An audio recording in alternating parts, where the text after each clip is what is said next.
Boyce Watkins from Your Black World, and I wanted to talk for a second about the Oscars or the Academy Awards and whatever people call them. Um, you know, I can say this. I noticed that there was a bit of a disappointment in the fact that no African Americans were nominated in any of the major categories. Most notably, they pointed out the film Selma and how no one was nominated for Best Actor, Best Director, none of that. And and I think that certainly is an injustice. I'm not going to disagree with that. I see that Reverend Al Sharpton said something about it, and this is a case where I certainly agree with him in that we know that African Americans did not get what they deserve. Now, here's what I'm thinking here too as well. One of the things that I consistently talk about with Your Black World is what we call the new paradigm. The new paradigm is kind of a new paradigm of thought, a new way of thinking about solving some of the old problems. I don't think we can use the same solutions to solve old problems. So I think it requires a new way of looking at things. And I'm going to throw this out at you, and I hope it's taken in the way it's intended. Uh, Fuck the Oscars. Excuse my French. Sometimes I say a cuss word, but I try to use them sparingly. But I'm sure you've cussed too, so don't try to pretend like I'm doing something you wouldn't do on your own.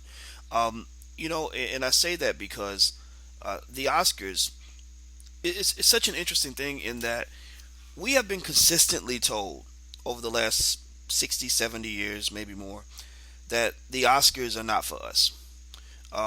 That the Oscars is not a place that you're going to be invited as a black person, typically, unless you play some stereotypical role. The same way Denzel was given Best Actor for Training Day, even though he got nothing from Malcolm X, but suddenly he became a great actor when he acted like a thug.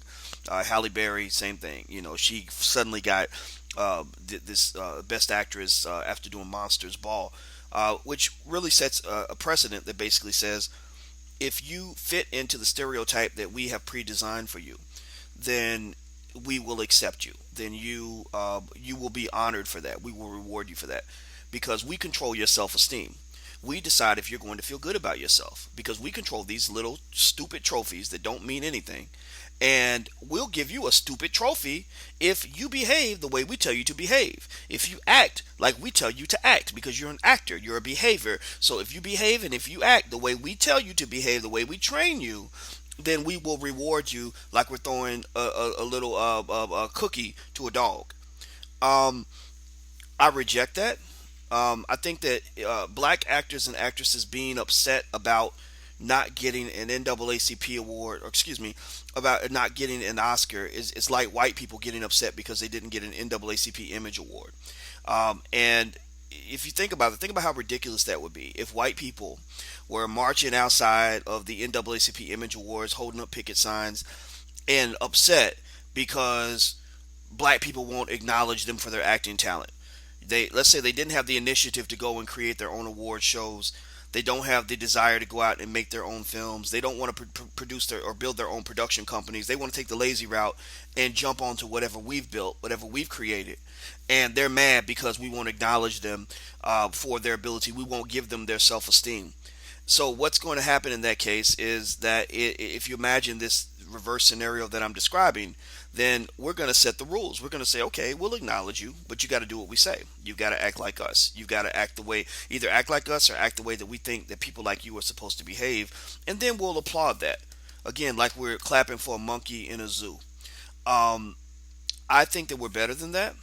I think that personally, I can say that I'm tired of begging. I'm tired of waiting for some white man to acknowledge me for who I am. I think I understand the idea that we have to partner with with people who aren't black. I'm not saying that we should hate anybody else. I'm not encouraging that at all. But I think that there's a difference between somebody liking you and somebody respecting you. And I can tell you this: at the end of the day, nobody respects anybody who can't build their own.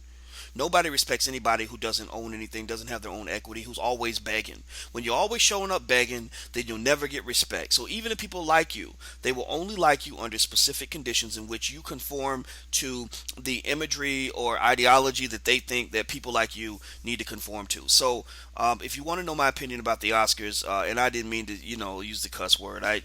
Sometimes I know I'm not supposed to cuss. I can't help it. Sometimes I get so mad. I get so upset about this stuff. But I think you get my point. And I'm trying to talk to you in a way that I would talk to anybody if we were sitting at the dinner table. I don't give a damn what the Oscars thinks about me. I'm tired of waiting on other people to acknowledge me. I went through that. When I got my PhD and I was going through school and I was sitting around I'm the only black person in class and I've got to fight with all these people and who think that I'm a bad person just because of who I am. That's where white supremacy comes into play. That's where black low self esteem comes into play as a result of white supremacy. Because somehow some of us feel that we have to be acknowledged by white folks because we truly believe that they're better than us. They are the standard bearers of who we're trying to be. We are the earthlings and they are the angels. We're trying to get to heaven. We're trying to be like people who don't really like us very much. And what's unfortunate is that if you spend your whole life trying to be somebody else, then you'll never be the best you can be. You'll never be the best at what you do. You'll always be a cheap substitute. So, what I think is I've been waiting for actors and actresses to do this for the longest, and maybe one day they'll listen. Maybe when I'm really old and 80 years old, and they finally start listening to some of this stuff. But if I was advising them right now, I would tell them, fuck the Oscars, don't go.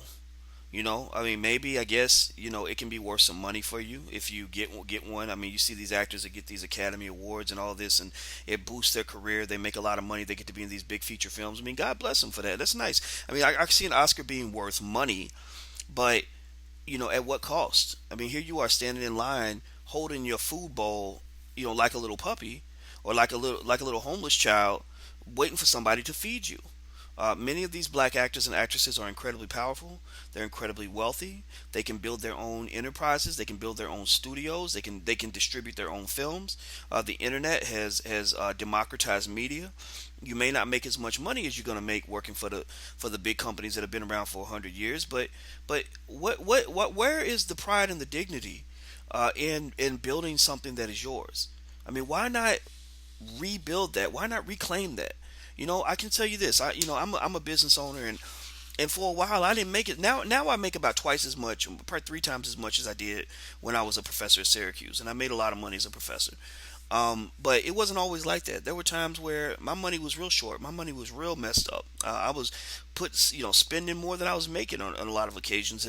But you know what? The thing was, even when I wasn't making as much money as I could have made by being a complete sellout, there was a tremendous amount of well-being I felt from being free and owning my own stuff. You cannot underestimate the dignity and the power of knowing that you have built something that you can pass down to your children. If you look at many of these big, powerful corporations that are out here, Ford Motor Company and General Electric, stuff like that, many of these companies, Walmart, many of these companies were started by one or two people with a dream. The Walmart was started when the Walton brothers said we want to create something that's ours. So now they have a company that's worth so many billions of dollars that every single one of Sam Walton's heirs is each of them is, I think, in the top 10 richest people in the world.